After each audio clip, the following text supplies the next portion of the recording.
कि हम किसी भी सूरत में कोई पैरेलल जुडिशल सिस्टम की इजाज़त नहीं दे सकते कि आप एक तरफ अपने स्टेट इंस्टीट्यूशंस को गालियां दे रहे हैं, हकूक़ की बात करनी हम आपके साथ हैं। ये नहीं हो सकता कि आप हकूक़ की बात करो और साथ बंदूक उठाने की भी बात करो। जो भी किसी भी तरीके से उनको असिस्ट करेगा, जो भी किसी तरीके से उनको हेल्प आउट करने की कोशिश करेगा, वो भी इसी नरगे में आएगा। उसके आईडी कार्ड भी ब्लॉक होंगे, उसके पासपोर्ट भी ब्लॉक होंगे, चाहे वो किसी कैटेगरी में हो। जो उनकी डॉक्यूमेंट्रीज बन रही हैं वो बाहर की कंपनीज ने बनाई हैं। जो फसादी हैं उनके लिए भी यही मैसेज है कि किसी तरीके से उसके लिए माफ़ी नहीं होगी। तो ये जो नरम स्टेट का कॉन्सेप्ट है ये हमें ख़त्म करना पड़ेगा। हकूक़ बिल्कुल होने चाहिए, लेकिन इस सूरत में नहीं कि आप मुल्क के ख़िलाफ़ इंट्रीग करें। पीटीएम को मुतवाज़ी अदालती निज़ाम कायम करने नहीं देंगे। रियासत के खिलाफ हथियार उठाने वाला दुश्मन है। हुकूक की बात हो सकती है लेकिन बंदूक उठाने नहीं देंगे। वज़ीर दाखिला मोहसिन नकवी का दो टोक पैगाम। ये आवाम को हथियार उठाने की तरगीब दें और हम खामोश रहें। फसादियों के साथ उन्हीं जैसा सलूक होगा। एक दो बड़ी जमातों के लोग पीटीएम के साथ रहे। पीटीएम की मदद करने वाला नरगे में आएगा। शनाख्ती कार्ड और पासपोर्ट ब्लॉक होंगे।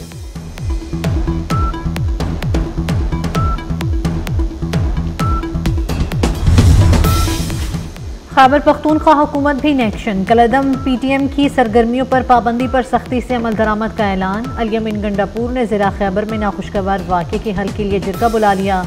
फरीकैन को शिरकत की दावत। बैरिस्टर सैफ कहते हैं कलअदम पीटीएम को जल्द से जुलूस इज्तिमा की इजाज़त नहीं दे सकते। पीटीएम रियासत मुखालिफ सरगर्मियों में मुलव्वस है।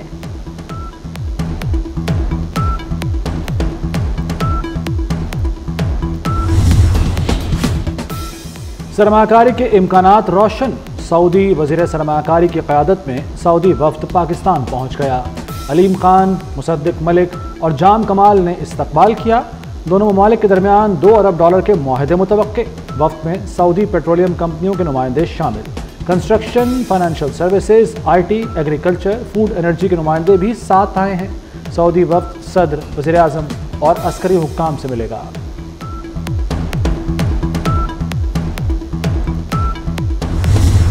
इनमें से किसी से पूछ लें कि डी चौक पे वो कब आए, कितने बजे आए और मुलाकात हुई। मैंने तो नहीं देख सका उनको डी चौक पे। अब इस्लामाबाद आके उसको हाथ लगा के कहना कि मैं एंटर हो गया, सारा कुछ हो गया, तो फिर तो मैं उस पर नहीं कहता। एक बात उनसे खुद पूछ लें कि पहले वो क्लियर हो जाएं कि वो IG उनको मिला था या नहीं मिला था। एक तरफ वो कह रहे हैं कि मैं तो निकल गया था, ठीक है, एविडेंस भी मौजूद। दूसरी तरफ वो कह रहे हैं कि IG से मैं मिला। मुझे नहीं पता, एक स्टेटमेंट एक दिन दी है, एक दिन दी है। तो पहले क्लियर कर लें कि किस टाइम पे कौन सी स्टेटमेंट ठीक है। कि उनको एक चीज़ रियलाइज़ करनी चाहिए कि उनके KPK में लॉ एंड ऑर्डर की सिचुएशन क्या है। डी चौक पर PTI की जलसे की ख्वाहिश पूरी नहीं होने दी। इस्लामाबाद को हाथ लगाकर ये नहीं कहा जा सकता कि वो आ गए। वज़ीर दाखिला मोहसिन नकवी का वज़ीर आला खैबर पख्तूनख्वा को जवाब। बोले अल-यमीन गंडापुर को डी चौक पर किसी ने नहीं देखा। डी चौक पर वो कब आए किसी को नहीं पता। पूछा जाए IG इस्लामाबाद उनसे मिले भी या नहीं।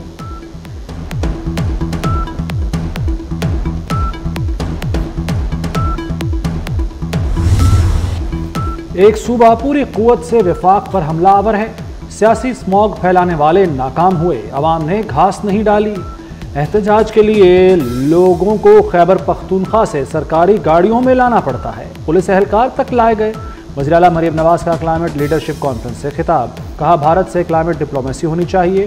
स्मॉग पर भारतीय पंजाब से भी बात होनी चाहिए।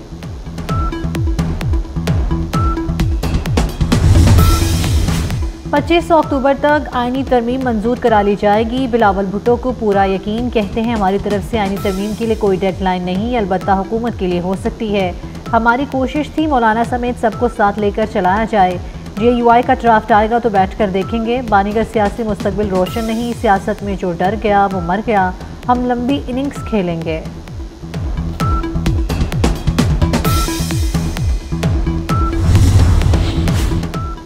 मुमकिन आईनी तरमीम पर तहरीक इंसाफ और JUI में मुशावरत। PTI वफ़द की मौलाना फजलुर रहमान से मुलाकात। बैरिस्टर गौहर कहते हैं फजलुर रहमान से अच्छे माहौल में गुफ्तगू हुई। हुकूमत का ड्राफ्ट आने के बाद इस पर बात करेंगे।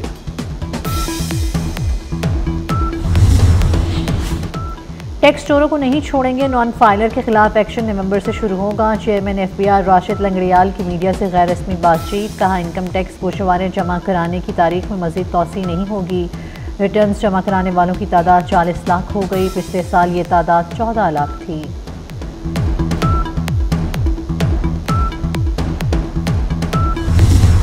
ये वो IPP के इंजीनियर्स थे जिनके साथ मिनिस्टर लगारी, अवैस लगारी साहब और मैं नेगोशिएट कर रहे थे in terms of requesting them कि हमारे साथ आप डेट को थोड़ा सा रीप्रोफाइल कर लें, मैच्योरिटीज़ को थोड़ा सा एक्सटेंड कर लें।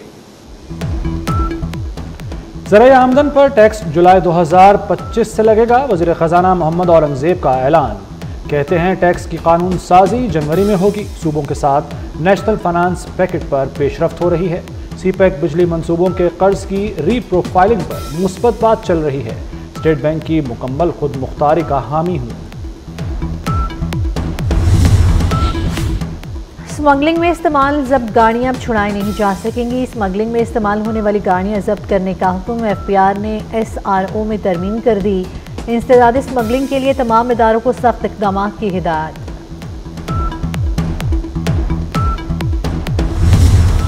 सार्फिन अब प्राइवेट ऑपरेटर से भी बिजली खरीद सकेंगे। काबीना कमेटी ने independent multiplayer market operators policy की मंजूरी दे दी।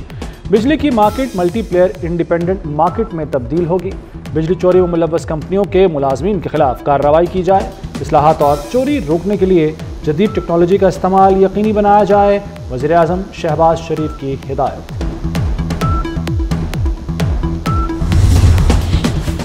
हुकूमती टास्क फोर्स और IPPs के दरमियान मुज़ाकरात में पेशरफ्त। लाल पीर पावर के बाद हब पावर भी कबल अज़ वक्त मुआहदा ख़त्म करने पर तैयार। कंपनी के बोर्ड ऑफ डायरेक्टर्स का हंगामे इजलास आज तरफ। बिजली मुआहदे कबल अज़ वक्त ख़त्म करने की मंजूरी ली जाएगी।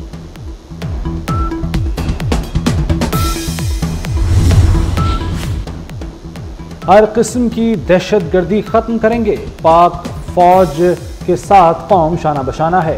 अफवाज की कुर्बानियाँ फरामोश नहीं की जा सकती। वज़ीर आज़म की फैसलाबाद में शहीद लेफ्टिनेंट कर्नल मोहम्मद अली के घर आमद। अहल खाना से ताज़ियत और फातिहा खानी की।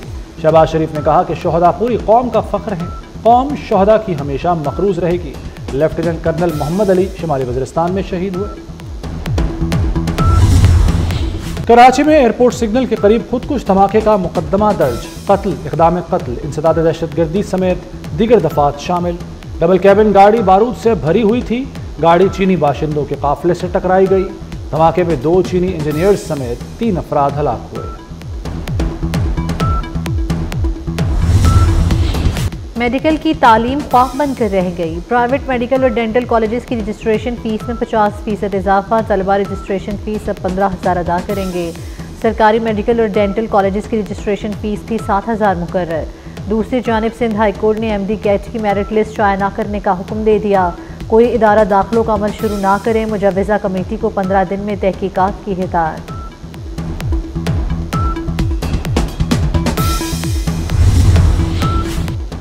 लाहौर में नाबीना अफराद का धरना आखिरकार रंग ले आया। हुकूमत के साथ मामला तय पा गए। तमाम जायज़ मुतालबात तस्लीम। नाबीना अफराद ने यकीन दहानी पर धरना 3 दिसंबर तक मौखर कर दिया। सूबाई वज़ीर सोशल वेलफेयर सुहेल शौकत कहते हैं मुतालबात दिसंबर तक मंजूर हो जाएंगे। नाबीना अफराद को महकमा स्पेशल एजुकेशन में नौकरियाँ दी जाएंगी। हिम्मत कार्ड भी फराहम किया जाएगा।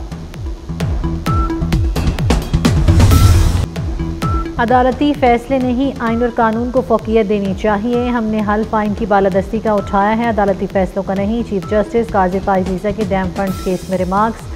कहा हुकूमत पर मार्कअप का बोझ डालकर खुश हो रहे हैं। मार्कअप कौन अदा करता है? एडिशनल ऑडिटर जनरल पाकिस्तान ने कहा मार्कअप टी बिल्स के ज़रिए हुकूमत अदा करती है। सुप्रीम कोर्ट ने केस में वफाकी हुकूमत और वापडा से मुआवनत तलब कर ली।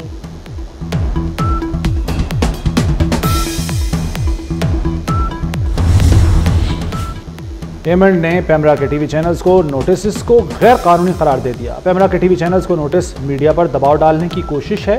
कराची धमाके की कवरेज पर टीवी चैनल्स को शो कॉज नोटिस जारी किए गए। नोटिस के इजरा का मकसद गैर कानूनी सेंसरशिप का इत्तलाक है। मालूमात को आवाम तक पहुँचाना मीडिया का फ़र्ज और आवाम का हक है। टीवी चैनल्स ने हुकूमती कानून नाफिज करने वाले इदारों का मौक़िफ़ आवाम तक पहुँचाया। पेमेंट की एग्जीक्यूटिव कमेटी का खुसूसी इजलास बुलाने का भी फैसला।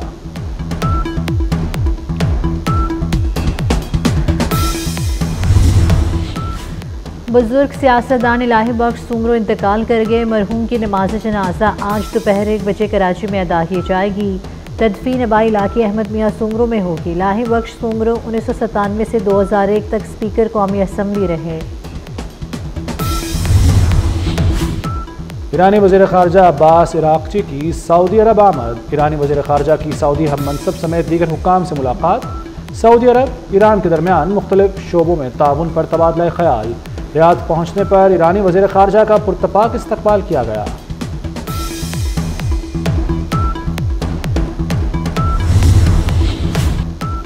गजा में इसराइली फ़ौज के दर्जनों दस्तों ने बगावत की धमकी दे दी। इसराइली हुकूमत और आर्मी चीफ से गजा में फौरी जंगबंदी का मुतालबा। इसराइल के 130 फौजियों ने अपने दस्तखतों से ख़त जारी कर दिया। गजा जंग के दौरान बहुत से यरगमाली मारे जा चुके। यरगमालियों को बचाने के लिए शुरू की जाने वाली जंग अब बेमकसद हो चुकी।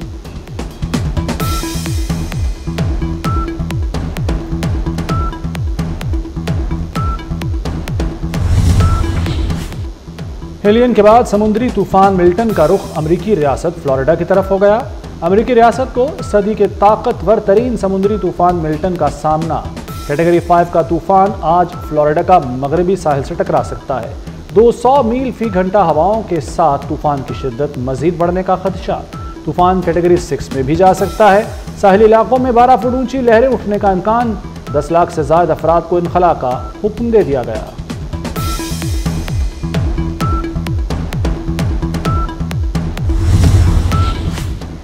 मुल्तान टेस्ट में इंग्लैंड का शानदार कमबैक। इंग्लिश बल्लेबाज जम गए। 3 विकेट पर 492 रन बना डाले। जो रूटर हैरी ब्रोक की शानदार सेंचुरियां। पाकिस्तान ने पहली इनिंग्स में 556 रन स्कोर किए थे। पाकिस्तान आर्मी ने national men's weight lifting championship जीत ली। वाबा की टीम 89 पॉइंट्स के साथ दूसरे और पंजाब 74 पॉइंट्स के साथ तीसरे नंबर पर रहा। चैंपियनशिप के दौरान 10 वेट कैटेगरीज के मुकाबले हुए। और 22 साला कोफिमा शहरोज़ काशिफ ने पाकिस्तान का नाम रोशन कर दिया। दुनिया की तमाम 8000 मीटर बुलंद चोटियां सर करने का एहसास नाम कर लिया। शहरोज़ काशिफ ने चीन की 8027 मीटर बुलंद शीशा चोटी सर कर ली। शहरोज़ काशिफ दुनिया की 14 बुलंद चोटियां सर करने वाले कम उम्र तरीन पाकिस्तानी हैं।